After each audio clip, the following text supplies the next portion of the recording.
Today, I've done something that I've not done before on this channel, which is to have somebody join me here at Guitar Tips headquarters. The last time we met up, we were talking about this kind of magical art of comping for yourself, and how to sound like two guitar players.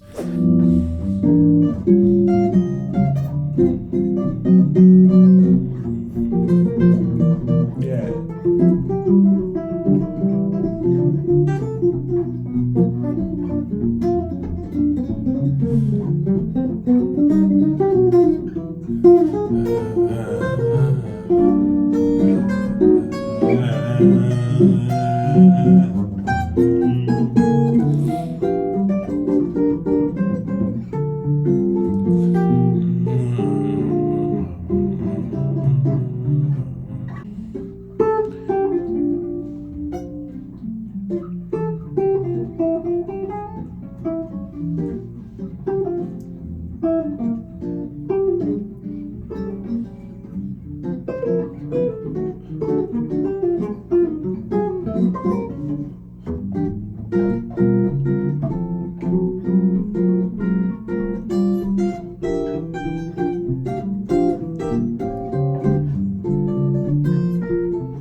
Wow. This is my friend Adam Smale. How you doing, everybody? A great guitar player who happens to live in my neighborhood. We've gotten together for coffee a couple of times. And we thought it would be a fun idea to actually get together and hash it out in real time, to give some examples, give some exercises that you can work on, and just to play a little bit. So that's what you're going to find in this video.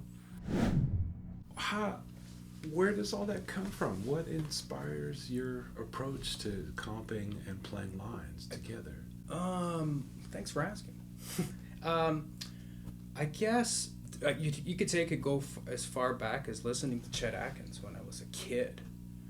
I remember sitting down.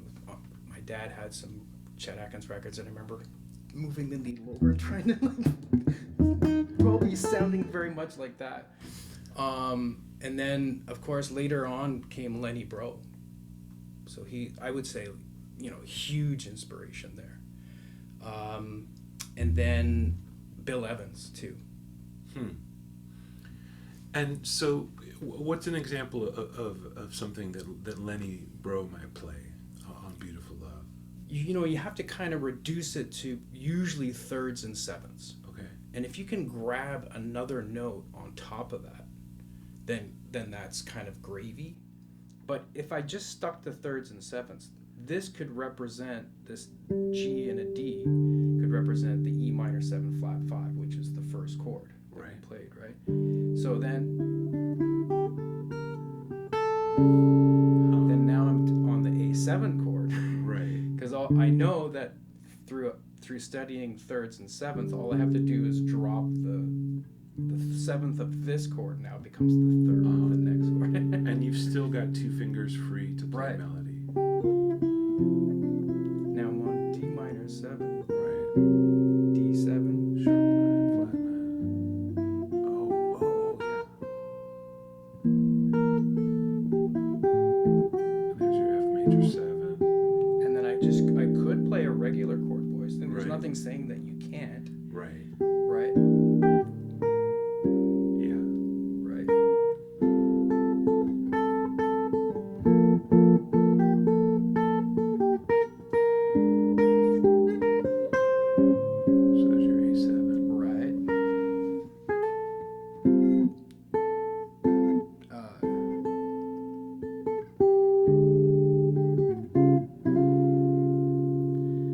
That's the first 16 measures, basically, of the changes. But I'm just kind of trying to play it slow. Right. So I'm gonna try. So I've we could never sort quite of, played and that then way. we can break it down a little bit deeper in a bit if you want to try it. I just want First, to yeah. try it. So.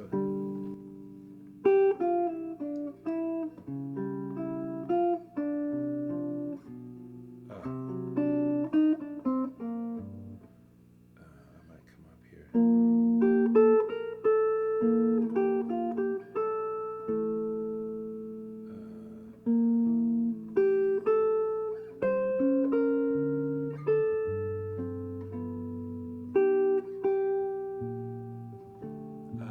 I have to think. B flat 7, I think we're on. Right.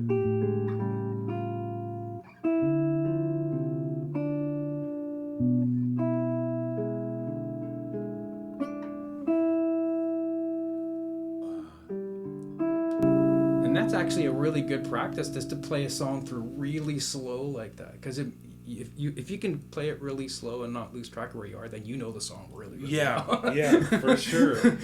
As a sort of tip for everyone out there.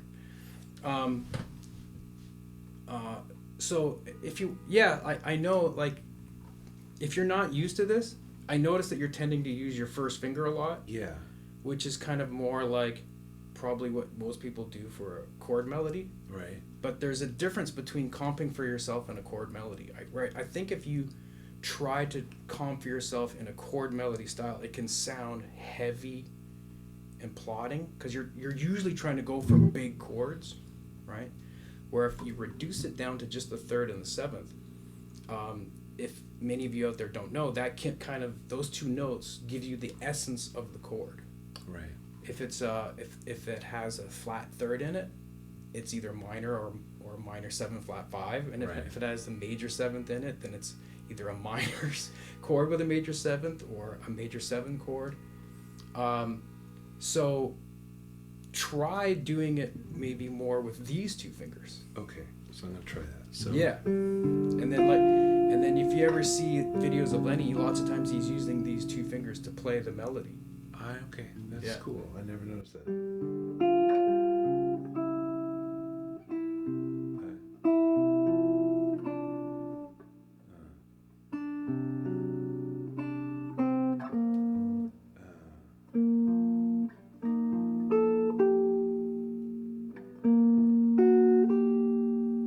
And it's daunting Yes, it is. if you haven't tried this before.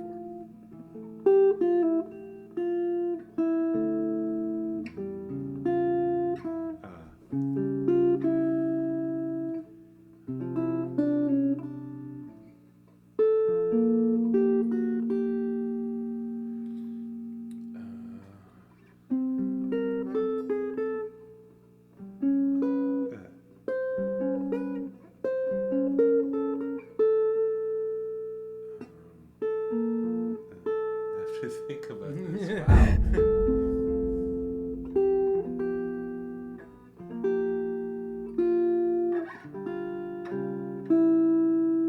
Wow. Okay. Yeah, you have to kind of split your brain. Sure. Like you literally have to think that It's like I have whatever to have two operation. whatever two letters, yeah, lobotomy. Yeah. Whatever two fingers you have left over, that's the left hand of the piano. Right.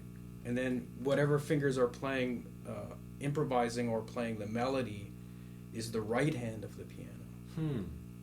Yeah. Okay. So let's use a blues. Okay. Okay. So what you can just, let's try to play through a blues changes, but I'm just gonna pedal on one note Okay. on top. And what do you want me to do? Watch. Okay. Fair enough. Fair enough. Okay, so I'm using E flat and A for the F7 chord, and then sometimes I might play the D in there because that's the 13. Especially if something's available, I'll try to grab it. Right. So that's like Yeah. like that, but it's over here. Right. Okay. And then you brought up a good point in a way without saying anything, is that you're including the root, but I'm not including the root Right. unless it's in my line. So now I'll put it in the line. So I'm just going to use two notes. So I'm going to go.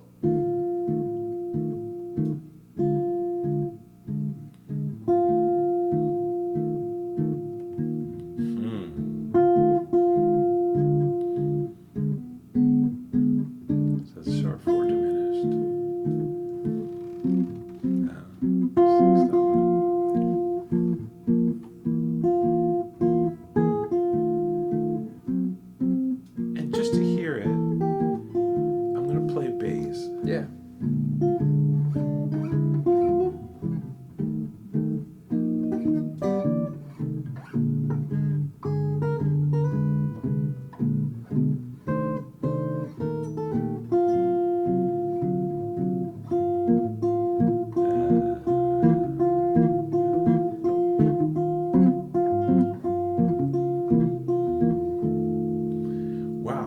So if you had a bass player, it would sound totally complete. But even Right. even before I started playing, your imagination fills in the blanks. Yeah. Because It's- you're playing with a great groove, so like the groove is there even when you're not. Like you were playing 4/4 like rhythm, right? You didn't need me to establish the rhythm because you already Right. established the rhythm Yeah. and the harmony, and it's almost like an optical illusion, but for your ears. Like you almost would imagine there's a bass player even when there's not. Right. And I've gotten so used to doing this that I hear the root. Or maybe some people, if they're not used to hearing it, it might sound weird or empty. But lots of times I'll end up playing the root in the line anyway. So that's, even though it's above, you still get the whole picture. Huh. Right? It's like a sketch. I mean, really, in guitar, everything we play is an approximation anyway. Right. Right. Right? Like compared to an orchestra, Right. where you can play literally everything if you wanted to. Like, so we're only limited with so many fingers and so many strings. So that's why this third and seventh thing works great. And I think that's the real genius of Lenny Pro, taking those 3-note Bill Evans voicings and trying to do that on guitar.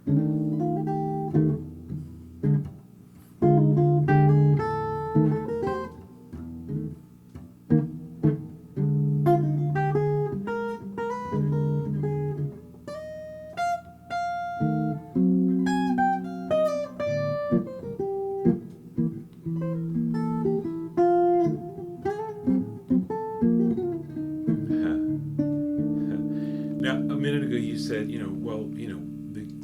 what we do on the guitar is always kind of a sketch because we only have so many strings. Right. But as I look at your guitar, I notice you have one more string than most folks have. Which is also taken inspiration from Lenny Bro. Okay, so that's a high A? Yeah, if you play your A at the fifth fret on your first string, that's my string open.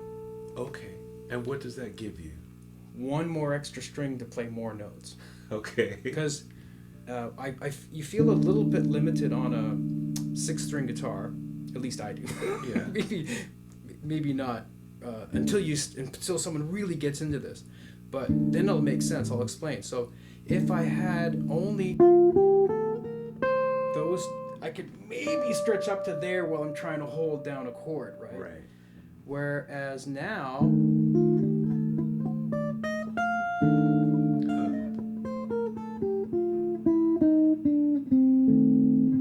That's pretty big range. it's more than an octave, right? Without moving anywhere. So if I wanted to hold down the chord, I would have to move up to the other inversion of my third and seventh, further up the neck, where now you don't have to. Huh. So I basically, if I just played the most basic scale that you can over an F7 chord, and then I'm throwing a passing tone in there. That's all the way from this C to that C on the 8th fret, and then up to an F. Wow. So that's more than an octave. Yeah. Wow. If I wanted to get to that F, I would have to go all the way to the 13th fret. Right. Shift positions. Right. Yeah. Did you get to know Lenny Bro? I didn't know. But the weird thing is, I've talked to Lenny Bro's daughter on the phone before, and I explained it to her as well as John Knowles as well as with John Knowles, and I also knew another friend of Lenny's in Nashville that unfortunately is now deceased. But I explained it to all three people the same way. Even though I never met Lenny, he always seemed like he was like my older brother or my uncle that I never got a chance to meet somehow. There, I don't know why there felt like a connection. Maybe it was because I didn't realize it until I watched his daughter's movie, Emily, that, wow, there's some similar things in our background. Like we both started playing when we were really young. We both started playing professionally at the same age of 12, I think. and we both started off playing country, and Chet Atkins was both of our heroes, although he was way more into the Chet Atkins thing than me. I was kind of doing more like bluegrass and country stuff at first. And then I branched off into got into ZZ Top and Van Halen and stuff like that, of course. Just growing up in the 80s, how can you not? Sure. Yeah. Sure. Huh. So all those things are there. All my influences maybe pop up, I think. Believe it or not, even though Eddie Van Halen didn't play jazz per se, he was still a huge influence on me. How so? A lot of the that kind of, I don't know why, maybe it's just from listening to it that I find that kind of stuff very easy to do. I don't do anymore like this, although there was a time way back in my teens where I did do two-handed tapping, but I haven't even done that for 40 years or something. Right. You know what I mean? Right, but you can, when you play a phrase like you just played, I can hear it coming out of Eddie, you know. Yeah. Yeah, it's cool. Yeah, and I just really dug. I don't think I understood it at the time, but now I do. They actually did play like jazz musicians. Huh. They played completely different from night to night. And Eddie improvised all the stuff in the recordings when they played, except for maybe towards the end. Right. More the later recordings, but early on he was always improvising stuff. And their dad was a jazz musician. So and then Alex Van Halen, the drummer of the group, did gigs with his dad all the time. Huh. And I think that's why they could swing so hard. Yeah, that band really did swing. Yeah. So there's that element of swing and shuffle that they played. Right. That when when you hear people try to play Van Halen songs, they can't really do it properly. Right. Probably me included too. But I think us as jazz musicians, we sort of understand that swing thing more. Right. It's why a cover band usually doesn't sound good playing a Jimmy Reed song either. It's just like they're not coming at it from the same kind of attitude of swing. Right. Yeah, exactly. Huh. So, I mean, and then there's the Chet Atkins thing, and which is another way of accompanying yourself, really. Okay. I mean, So what does that look like?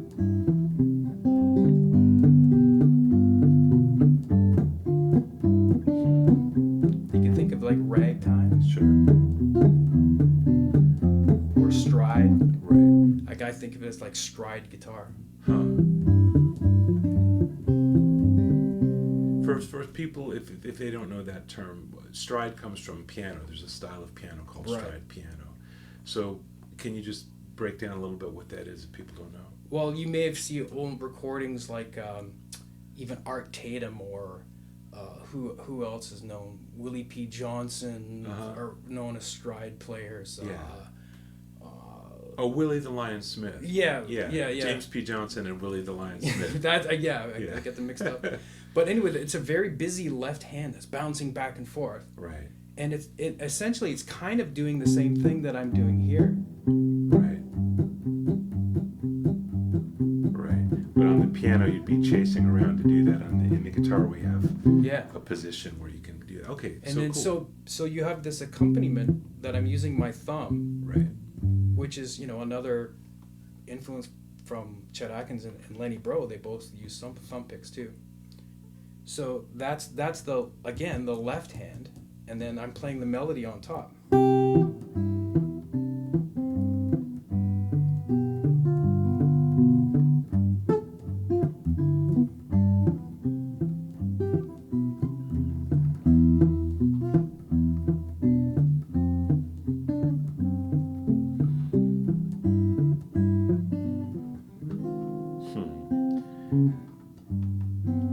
And when you're playing Freight Train, are you using... Probably mostly that. But for some, that's from the Chet Atkins thing. But when I play jazz, I'm kind of using 3. Okay.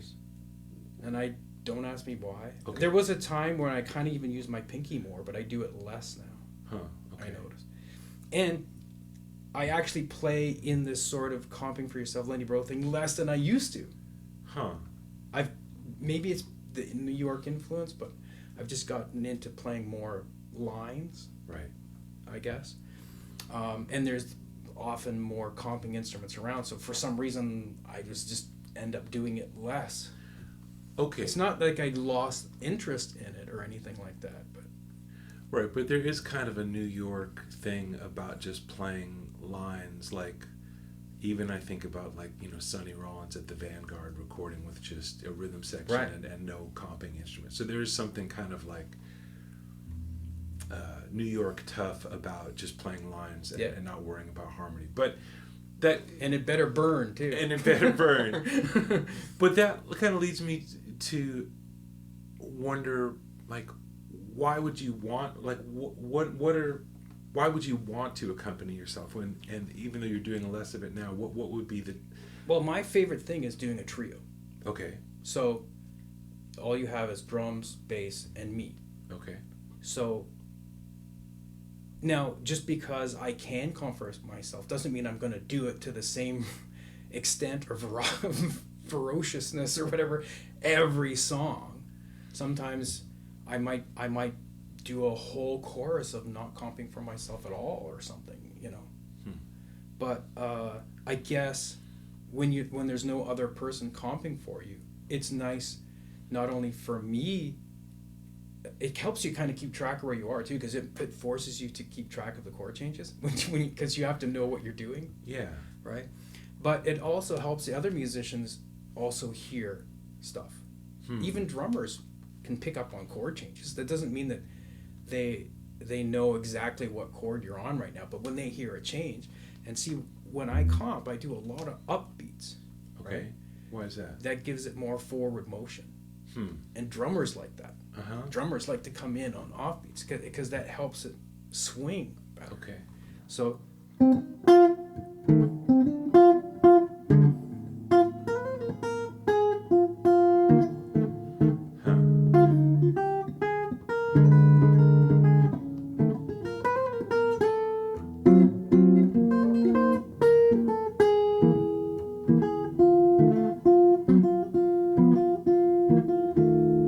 you know what I mean? Yeah. So that really helps it sound more full like an actual whole band when you can sort of give that illusion that there's someone else comping for you. So you mentioned Bill Evans, you mentioned Lenny Bro, you mentioned Chet. Who else do you think of as a musician who can have this kind of dialogue with themselves? Barney Kessel, I think. And then also another huge influence of me, Canadian guitar player. Because everyone thinks that Lenny was Canadian, but he actually wasn't. Oh, I didn't know that. He was actually born in Maine. Huh. I grew up in Toronto. I'm not grew up in Toronto, but I lived in Toronto for 20 years. Okay. I'm Canadian, by the way. I had Lauren Lofsky to listen to all the time, right? And then where did Lauren Lofsky get a lot of influence from? Ed Bickert. Ed Bickert, Right. To me, like, Ed Bickert is one of the greatest jazz players ever, like as up there as with Wes Montgomery or anybody you can think of. And what I really dig about him is that somehow he could distill all his ideas into just play the perfect thing every single time somehow. Right? And I think that's a bit of an influence too, because I used to listen to a lot of Ed Bickert. Like, you would see him in clubs, or you're listening to LPs, or both? He stopped playing after a while. But I did, when I first moved to Toronto, I used to go see him all the time. what was that place? The Spaghetti. That's the spaghetti. George's Spaghetti House is exactly where I went to go see him. He played there all the time. Wow. Yeah. Wow. With Don Thompson. Yeah. Yeah. Yeah. And I've done some gigs with Don Thompson as well. Was always fun to play with Don, because he would just lay out this nice solid pad of time and because he was such a multi-instrumentalist that he could follow you anywhere you wanted to go and had so much experience. It was like, I think if you probably were to videotape me back then playing with Don, I'd probably have a permanent grin on my face as I'm playing, because everything just felt so effortless to play with him. Huh. And the same thing with Terry Clark. Did a few gigs with him in Toronto too. Wow.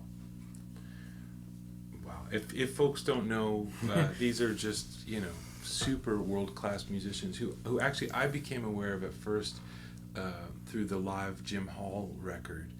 It's a record from I think 1975. It's just called Live. And Jim Hall's another big influence too, I would say. And that's the rhythm section on that record. It's Terry Clark and Don Thompson, and it's just one record, but sometime in the last few years, somebody released a whole treasure trove of recordings of that trio playing live. And then, if I'm not mistaken, it might have even been Don that recorded that. That's right. Show. Yeah. And then it actually sounded, hey, that sounds pretty good. Why don't we put it on a record? Yeah. It sounds way better than we thought it was going to sound. So that's how I became aware of Don Thompson and Terry Clark. But then subsequently, I've heard recordings with Ed Bickert and Don Thompson. Right. Yeah, when I was a kid, I heard about Ed Bickert, and like the only thing I could find him on was like Rob McConnell records, you know. And he wasn't featured that much, so I didn't get to really hear him until more recently. And then, I mean, not like recently, like last week, but not as a kid. But then I've heard him, on Paul Desmond records and on his own records. And if you do want to listen to something, listen to him with Paul Desmond for sure. Ed Bickert. I can't remember the recording right now, but I think it's the first recording that Ed Bickert did with Paul Desmond, and Ron Carter plays bass on it, and it's so good. It's so good. And I've had people that played with Ed before tell me that, one time they were like fresh out of college and they were trying to play all their college stuff over top, and Ed Bickert had perfect pitch, so he was like, "Oh, you're changing keys." And then, "Oh, you're changing keys back down to here." So he was like following him exactly because he could hear everything that person was playing. Wow. Yeah. Wow.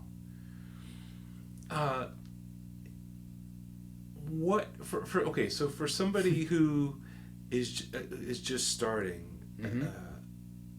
With this idea of comping for yourself. It's a heady topic. It really is. I mean, I'm not trying to scare you folks out there, but it does take some work to sort of get it down. Figure out what the third and the seventh of every chord is and start with that. Okay. And you could... And play it, I'm sorry to interrupt you, but I just want to make sure people get the third and the seventh. You're mostly doing that on the A and the D string. Mostly. Sometimes I might come down here.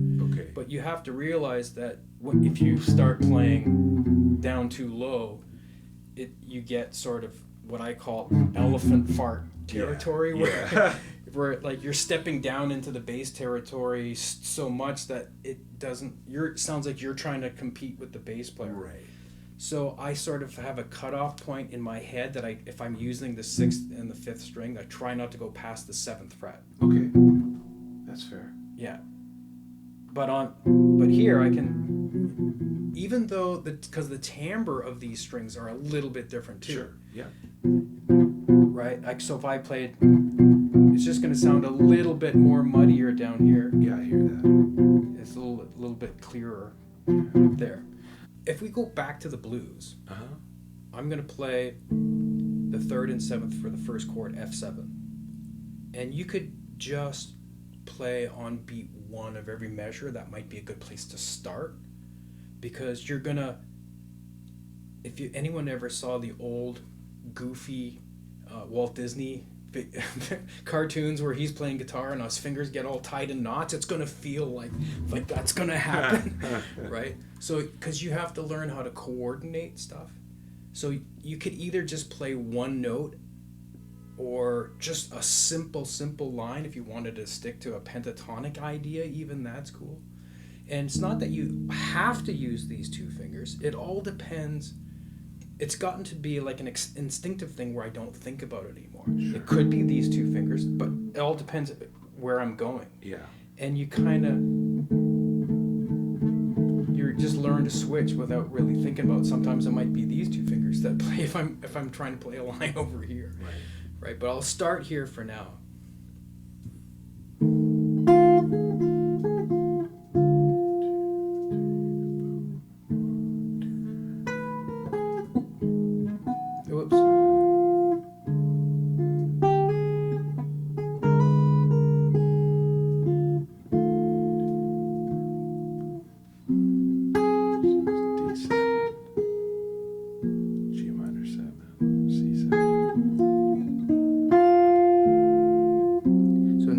I saw that, yeah. I had to play on beats 1 and 3 because that's a split measure where you've got two chords per measure. Right. So that you kind of have to watch for that. Right. And also I noticed you changed fingerings because you were holding the melody note down. So when you went up for the D7. Yeah. And then at first everything's gonna grind to a halt, and then you're gonna yeah. Right. But I don't even think about it hardly that much anymore. Right. That makes sense. Yeah, and obviously the blues would be a great way to start. Even before trying to play Beautiful Love or something with a lot of 2/5s and just straight blues, and then if you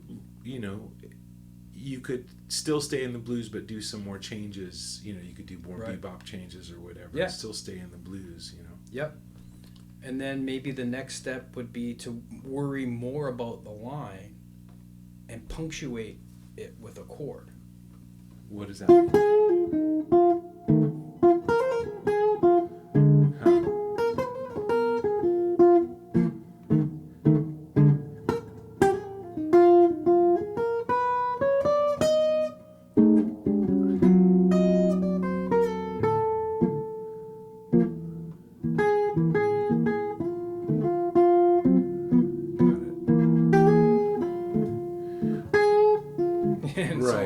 So the line is really the priority. Right. It should be, I think, anyway. Right. Not the chord. Right.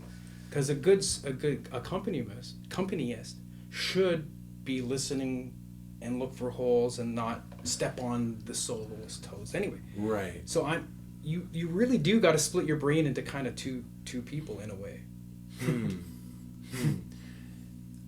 When you and I talked about getting together and doing this video, one of the things I thought about was approaching it kind of the other way around, like play the chords as a figure that repeats. You could do that and too, then generate some lines in the spaces, just because then you know where it is. Yeah. So would you ever do that? Sure. Yeah. I so maybe 1, 2, 3, 4.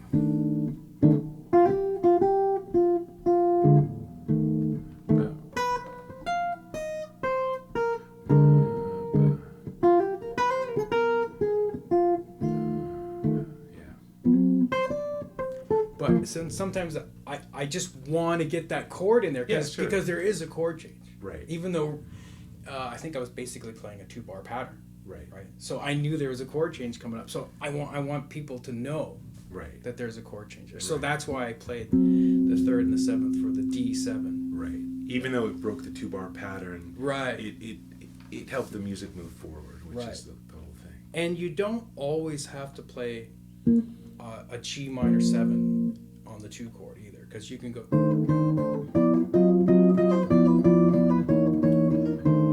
So it could be all dominant. All dominant, yeah. And that's something that Lenny used to do all the time. is just convert stuff to dominant chords. For one thing, it's easier, and it just sounds cool. It's like it's easier, plus you get it just sounds more hip. Yeah. And then, he might also do things like, as far as rhythm is concerned, he might play you get sort of a Freddie Green thing, right?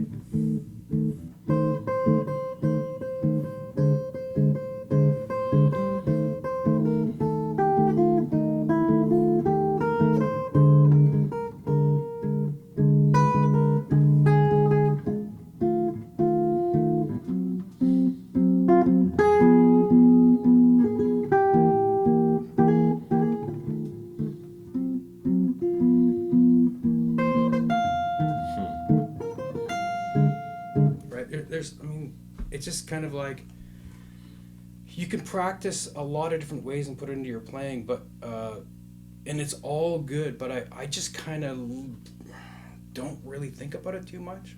Okay. I just listen for holes when I'm playing, and that's usually when I'll put the chord in. That's kind of my approach in a nutshell, I guess you could sort of say. So listen when you're playing lines. Listen, like kind of anticipate where the line is going to end, and you know that when there's a gap, that's where you can put in a little response. Right, and it could be just one little chord jab, or it could be like all upbeats or something like that. Right. To give it more forward motion. Man, is it? It's really eye-opening. My friend Rich Hinman has recently been on a jag with Lenny Bro, and he sent me that Girl from Ipanema recording, and then I found some other like black and white footage from the CBC. Yeah. Those were the good old days when Lenny Bro was an actual, almost practically a star on Canadian television. And then I heard something from much later, this living room tapes where he's playing with a clarinet player. Do you know these? Yeah. What's his name? Brad? Is it Brad? Something. Yeah. I forget the clarinet player's name. Yeah. But. Yeah, and that stuff is fantastic too. And it's it's just clarinet and guitar. So when the clarinetist isn't playing, Lenny has a chance to do some of this stuff. Yeah. And Brad Terry. Brad Terry. I think his name is. Yeah. Yeah. And apparently Brad Terry was kind of like Don Thompson in the sense, like really being able to hear where Lenny was going. That's why Lenny liked playing with him, because he could take it really far out, and Brad was right there. Yeah. Right. I mean, that's the whole thing, is like trying to find people to play with that are simpatico. They can hear all the stuff you're doing. Otherwise, you can feel a little. Because some people I've run across that I've maybe hired to play in a group that I haven't played before respond well to what I do, and other people don't. They just don't get it. How do you mean? Well, I don't think there's a lot of people in New York that play this way, for one thing. Right? And I think they're just not used to it, so they don't know what to do. Right. They're just probably used to just...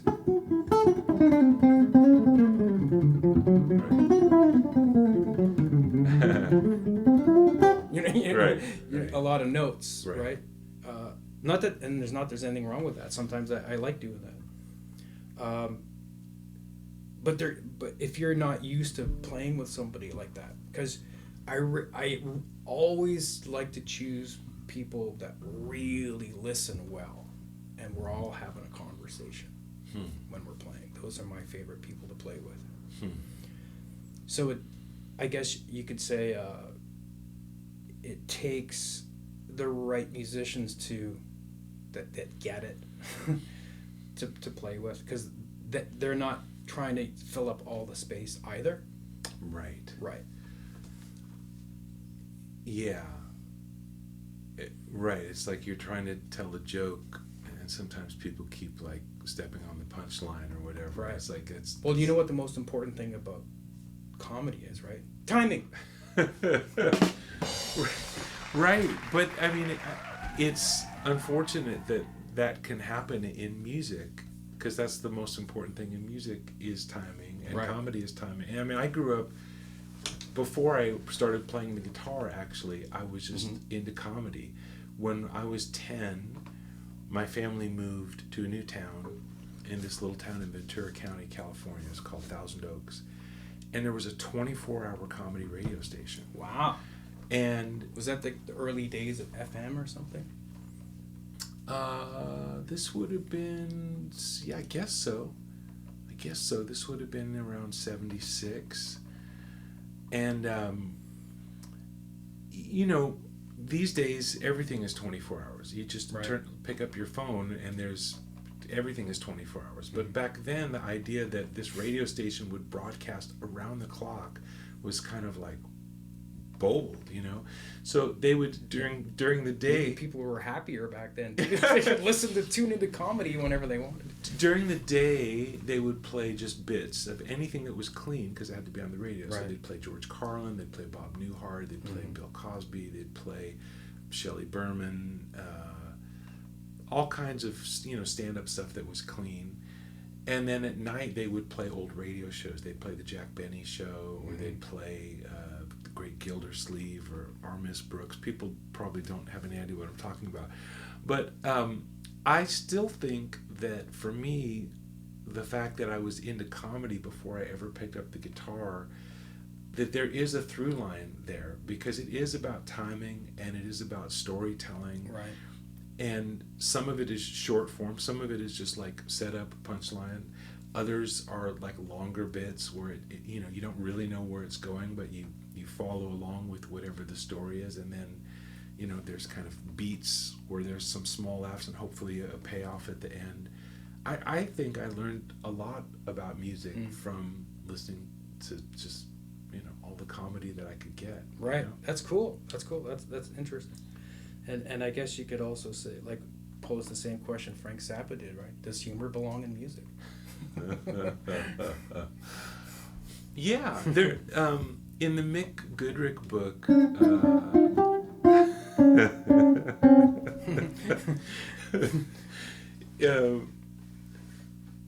the Mick Goodrick book, there he has this thing towards the end where he's talking about he said, you know, over the past few months, I recorded a bunch of shows that I was playing locally around the Boston area, and I transcribed some examples that I think were good, effective use of space. And I'm glad I recorded it so that you can check it out if you want to. And then you turn the page, and the examples of space is just like example number 1. And there's just nothing there. Example number 2. Example number 3. Example number 3A. And then at the bottom he says, you know, just because something is funny doesn't mean it's not true, and just because something's true doesn't mean it's not funny. Right. But yeah, what an amazing teacher he must have been, man. right? Yeah. One of my teachers that I took lessons from in Toronto studied with Mick Goodrick. Oh wow. Yeah. Oh. And he also studied with Pat Metheny. Well, Pat Metheny was at Berkeley too. Wow. And one of the things that Pat, at least my teacher, Joey Goldstein, back in Toronto. Hello. Okay. Hey. He got you to sing all your lines. Huh.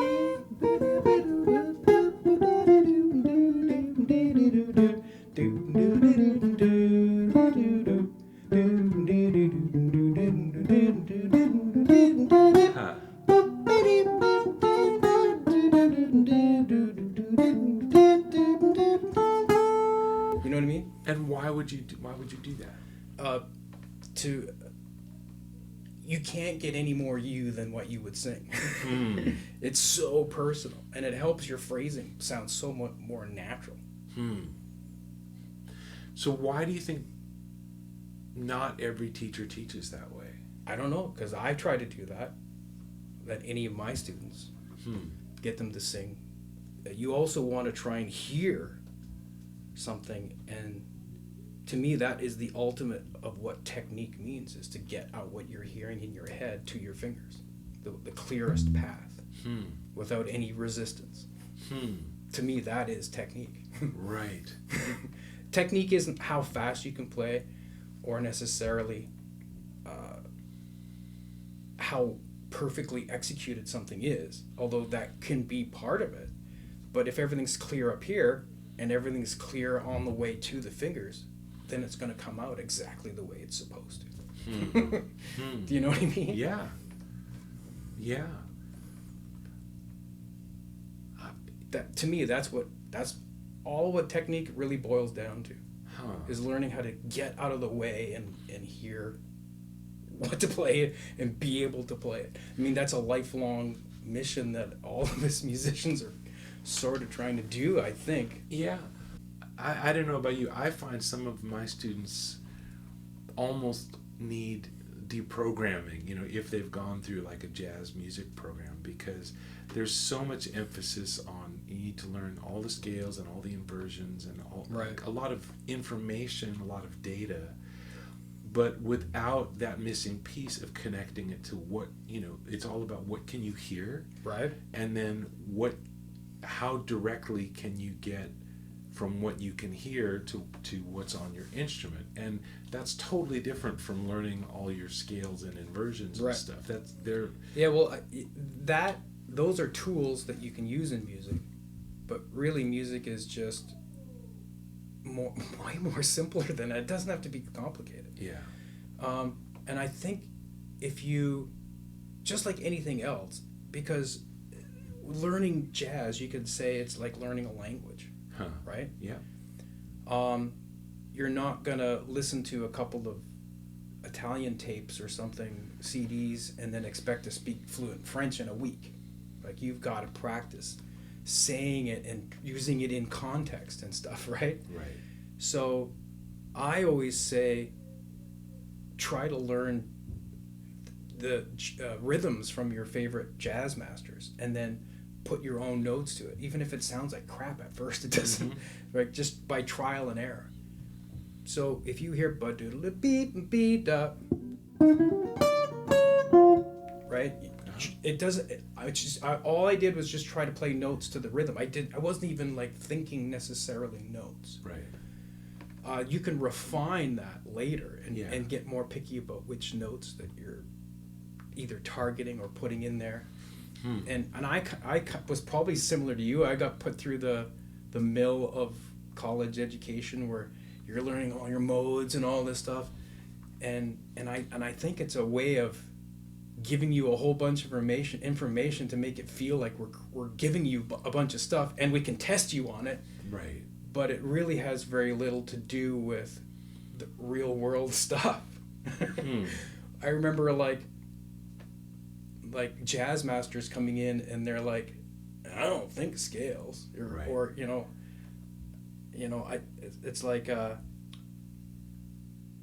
it's like trying to play the blues.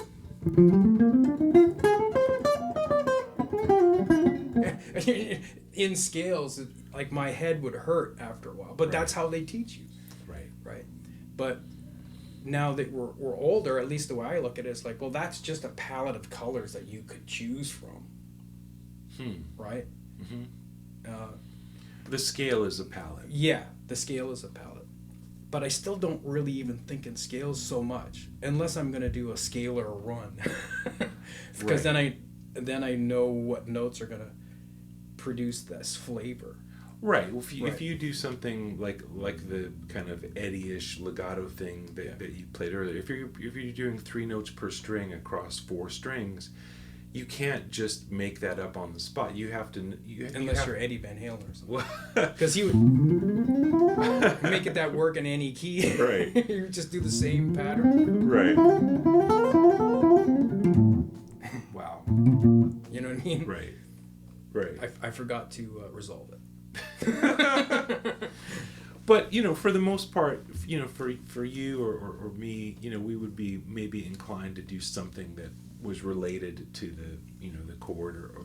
Yeah. So in that situation, you need to know, okay, some 3 note per string runs, but it doesn't mean that you need to know all of them in all 7 modes in all 12 keys to like go on a gig and play some music. And but in music school, like you say, it's testable, and I'm always trying. I really do think that was just a way to grade people. Right. Or, you know what I mean? And because jazz sort of became institutionalized, they try to teach it almost the way they do classical music. Right. That got institutionalized sort of first. Right.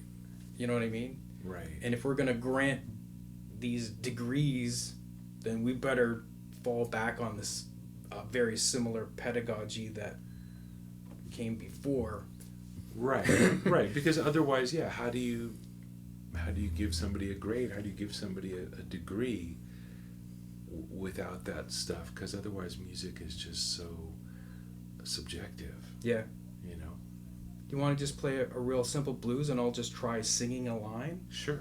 1, 2, in the key of F. 2, 3, 4. Beta.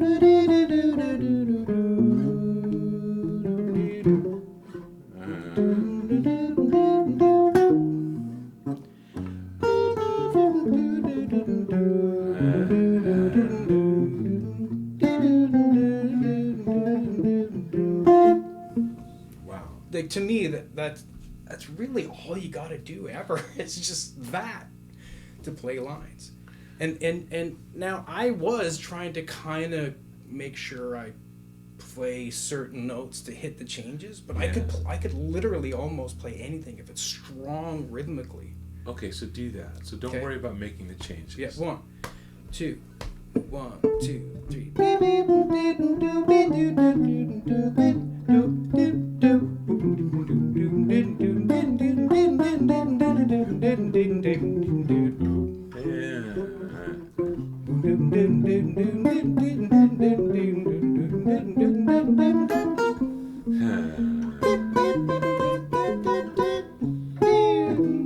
But maybe end on something that's sure in the key. Like, right. I just ended on the root.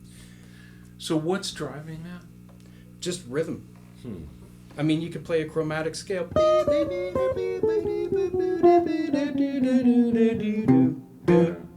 Right. You know what I mean? Like, that's where I think, like, Prez remind me what Lester Young was like. You could say he was really good at, right? That rhythmic thing. Or Sonny Rollins, right? If you stole his rhythms from his solos and stuff and put your own notes to it, that's all you need. That's all you need. I always say rhythm is the king first, before anything, because that's your phrases, your rhythmic phrases. If you can put any notes you want to those phrases.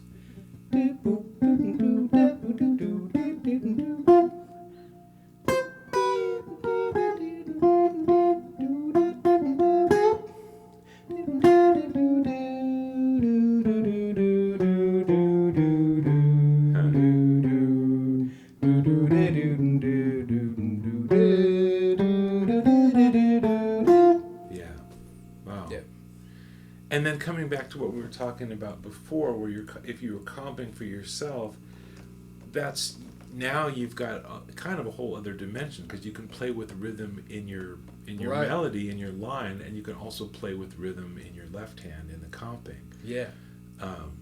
And you could, and I didn't mean to cut you off, but I just had a thought. Yeah. That you can also do sort of like a George Shearing, a faux George Shearing with this approach too. Okay, so you play your chord the same rhythm as the line. Okay. So maybe a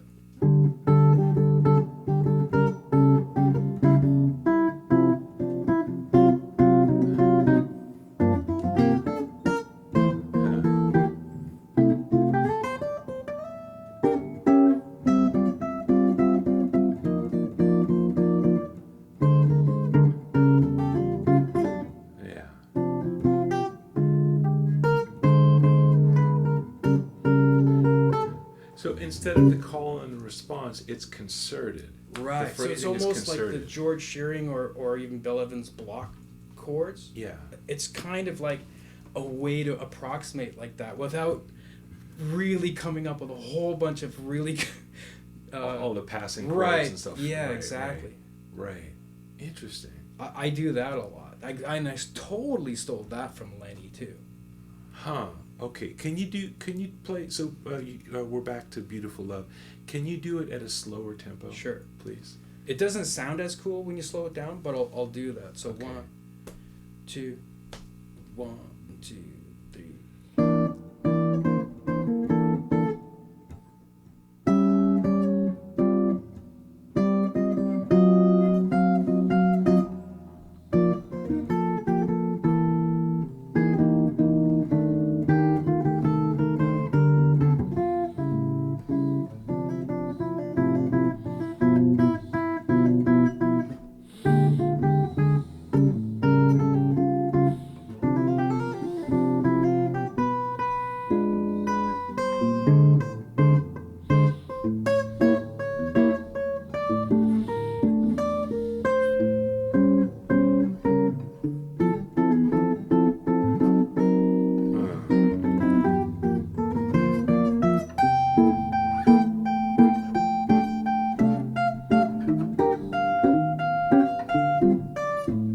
Or that kind of seesaw Yeah, thing back and forth right. too. Dig to gut, Yeah. That feels Bill Evansy to me for some reason. Yeah, like I said, I've listened to a lot of Bill Evans too, because that's. I think that if you're a smart musician, if I really liked what Lenny was doing, then I would go back, and if I knew what his inspiration was, I'd go back and listen to the original source where he's getting the inspiration from. You know what I Right. mean? And then, because I don't do everything exactly like Lenny. I didn't really sit down and. So what I did is I kind of like, okay, this is what Lenny's doing. Oh, let me listen to what Bill Evans doing, and then I'll try to approximate my own thing of what he's doing as well, not just only coming from Lenny. Right. Right. If that makes any sense. Yeah, of course. Yeah. Yeah, anytime you can trace something back to the roots, that's going to be informative for sure. Yeah, and then you can do modal stuff too. What do you mean? So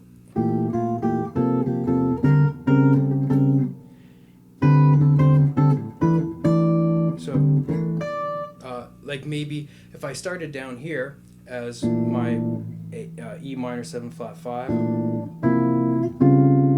can get to my A7 there. And then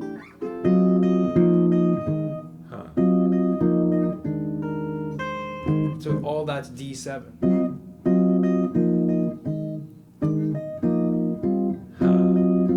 Right? Yeah. It's like kind of McCoy Tyner. Right. Yeah. Wow. And I haven't really explored that as much, but the fourths lie really, really simply in a sense Right. on guitar. So why not? Right. That's in a way easier than like all the thirds and sevenths. And you know who is a master of that is Lauren Lofsky. Huh. He's really good at that. Of that kind of thing with Yeah. fourths on the bottom. Right. So if somebody's never heard Lauren Lofsky, what's a record to check out or a tune to check out? I think the label is now defunct. Maybe we'll have to put it in the notes or something in the description, because right now the name of the album escapes me. But Okay. I remember I made a recording of the same album I think of to send to Pat Martino one time. Oh. Because I went to his house for a lesson one time. And I guess that's another thing too, is I was getting more into Pat Martino. Okay. And not really less Lenny-ish, but wanted to start doing more single line stuff. Right. And I said, have you ever heard of Lauren Lofsky? And he's like, no. Well, I'll send you a CD. So I burned him a CD and sent that. But Oh man, he must have loved it. yeah, like think of Lenny Bro and Ed Bickert mixed together with, and now that's really someone who really is explored the Bill Evans thing, like as in deep or maybe in more depth than Lenny. Wow. Huh. Like I just think that Lauren Losky's on a whole other level of player. You know what I mean? I wonder if you could show another exercise, just something actionable that people can work on to get into this style. Well, Lenny had a really good exercise that forces you to come up with maybe new chord voicings that you've never thought of before. Okay. And let's just take a C major scale. Okay. You can either do this chromatically or think diatonically within the scale. So you could only think, say, notes of C major. So if I play, you have to think of, if I start with the note C, how am I going to voice a chord below that, right? So maybe this would work nice, right?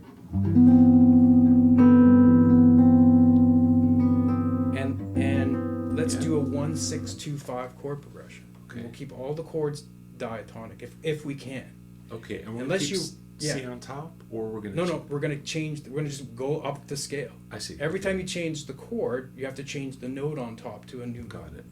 Okay. And right now we're starting with the note C, but you could start it with D as your first note, right? You could start it as C as your first, or E as your first note, and then you're just going up the scale every time you go. That's maybe C on the 1 chord. Okay. But if you go up to a D, now we've got. So the A minor 7 has to have the D on top because that's the next note up in the scale. Yeah. So maybe if a lot of people are out there, maybe they've never thought about playing that voicing before. Yeah. Maybe to us it's not that new, right? D minor. Now you got a G7. But now let's see, because I want to try to find some kind of note in there to add some color to it, right? Yeah. Or I could have maybe went like that with the F on top. Yeah. Right? So that's like an F major over G. Or you could do this. Yeah, D I do flat. that lots of times, yeah. It all depends how out you want to go, but that's the whole thing. It's all about learning how to make decisions on the fly. Right. That's where this really comes in handy. And this comes from Lenny. This comes from Lenny. Okay, so we've done 1, 6, 2, 5. Let's go one more round. And then you're back to C. So you could do either that, right, or put the root on if you want. And then you're back to, maybe I'll make that a dominant 7 this time. I love it. Right, and then maybe. So now it's D7. D7 with a 13. Yeah, because it's just personal preference, but I usually don't like the 13th on a minor chord that often. Right. Because probably it introduces that tritone. Right. Sometimes it sounds good, and sometimes it doesn't work for me. Yeah. And then, so that's a D minor 7, and then you're back to a G with maybe the C on there, and then I'm just staying on 1 string for now. But you can also move to other strings. I see. So you can really expand this exercise. Okay. Wow. Yeah. Wow. Okay. So just to see what would happen if we started on D. Yeah. Now we'd have different things. Maybe. Yeah. Or what did you play? I went a very Ed Bickert voicing, nice. actually. So it's like I'm trying to get a 9 in there with no 7. So I'm playing. It's really a diminished with a major 7 technically. Right. And then probably just that. Or you've wanted to add, try to nice. a 9th in there, right?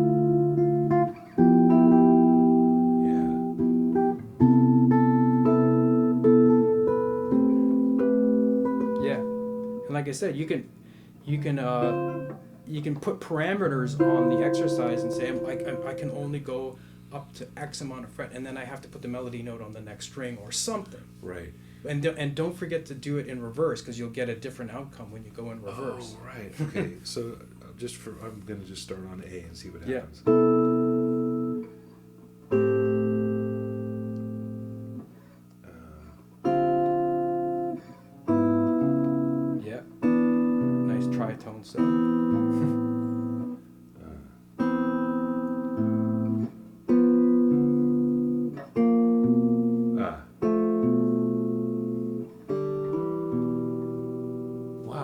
but I went with a chromatic note, but I want to say, well, because you said you that's could, another variation on the exercise, so if right? if I started with that same C chord voicing,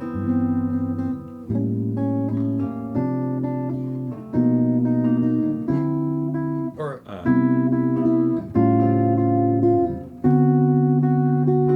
I think that's how I learned this chord voicing, actually, is from doing that. Because I remember I had a lesson with Lauren one time, and he's like, "Oh, you could do this voicing." I go, "Yeah, I know that voicing." Oh, wow. And I felt so proud of myself that I knew that. So I'm making it, because it's a chromatic note, and we landed on an F sharp. Yeah. Then it doesn't lend itself to the minor chord, so I'm just turning it into a dominant chord. I could have done this too if I really wanted to. What the heck is that? Like it's a B major triad over. Right. Yeah. And then I guess we're back to the 5 chord, and since I had a sort of a funky note in there, a spicy note in there before, why not put a spicy note on this chord? Well, and then it's going to get right. Yeah, maybe minor major 7, or with a sharp 5, or major 7 sharp 5, or we could have just turned it into a dominant too. Because you don't have to always stick to the same chord that's written in the chart as the standard. You don't? No. What the heck? Wow. Right? Yeah. Especially when you're improvising. Maybe it might be sort of more kosher or whatever to stick to the more familiar chords for the melody. I guess, but a neat thing about this that occurs to me is, like, if you were accompanying a singer and you had spent a good amount of time with this exercise, you might feel freer to, like, actually play some more colorful harmony, because you've done that work with the mindset of, like, what's the melody note. Right. So you're never gonna, like, even though it might get spicy, it's still, like, if that is the vocal note, you should have a couple of choices of what you want to play under it, and not just because, oh, I learned this cool chord, I want to throw it in there, but actually, because you've done this kind of work, oh, that's going to sound great with that melody. Yeah. You're not just trying to, like. And it's also good if you're into chord melody. It helps you, like, think of, like, this is the melody note. What voicing am I going to put underneath? What a great exercise. If you're improvising and you want, if you just want an ascending or a descending line, and you know what I mean. Like, sometimes you'll hear me do that. Like, I think I did that when we were playing either the blues or the thing. I think I had, like.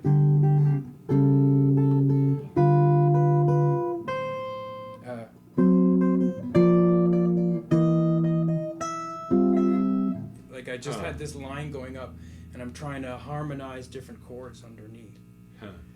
So I was thinking minor 7 flat 5. Maybe if I played the right strings. And then turn that into a dominant 7 chord, and then maybe because I want that note to go up, I'm trying not to play my 7th strings so everybody can. And then maybe. It's almost like where or when. The last phrase of where or when. What is it?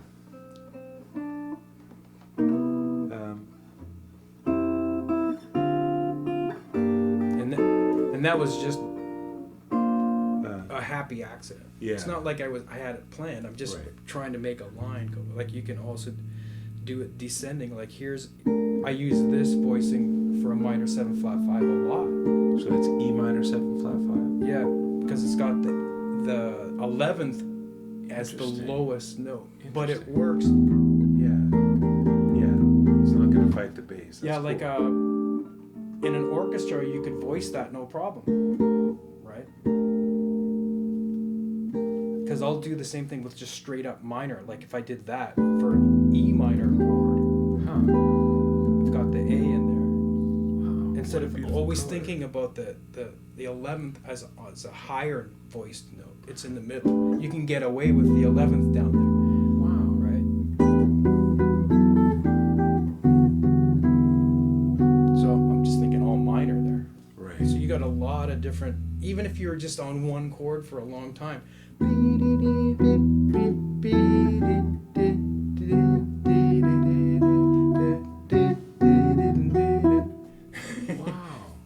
mean? Yeah. That's kind of almost thinking more modally, right? Right.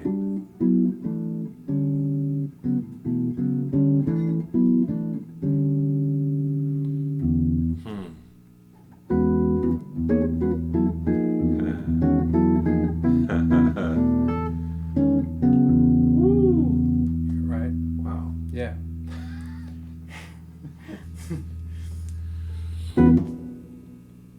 Like I said, Lauren Lofsky's amazing at that stuff. Okay. Yeah. I need to listen to him some more. I know he's one of these names that keeps, comes up. The album might even just be called Lauren Lofsky, but I have to look it up for sure. Okay. Okay. What an eye-opening. I hope I didn't wear anybody's ear out. Well, not mine. Really appreciate these insights, and also always great to shine a light on some players that whose names that we don't know so much, like Lauren Lofsky and even Right. and Ed Bickert, and on yourself. I mean, what a beautiful player. It's great to play with you and to hear you play, and I just really appreciate you. Thanks. Well, great. I'll make sure that folks who are following on my various channels have an easy time to find you, because they should. Where can people find you if they want to find your lessons online? Well, I have my YouTube channel is Jazz Rocks with Adam. Jazz Rocks with Adam. Yep. And I'm also building a course website right now where you can. I'm going to offer courses on improvising and stuff like that. It's not finished build yet, but if you are interested and you want to sign up for it, there's a sign up sheet if you go to the website, which is jazzmasteryacademy.com. Jazzmasteryacademy.com, and I'll include links to that down below here, so that'll be easy to find. I'm back in my studio. You're probably wondering if I have a video where I teach you how to sound like two guitarists. Well, you're in luck. Check out this in-depth video I did on how to play chords for yourself in the Lenny Bro style. I go in deeper, explaining in greater detail with music examples on the screen, and there's also a PDF workbook available that goes even deeper still, so you can really learn the secrets to this technique. Click on the video link here, and I'm excited to meet you over there and teach you all about it.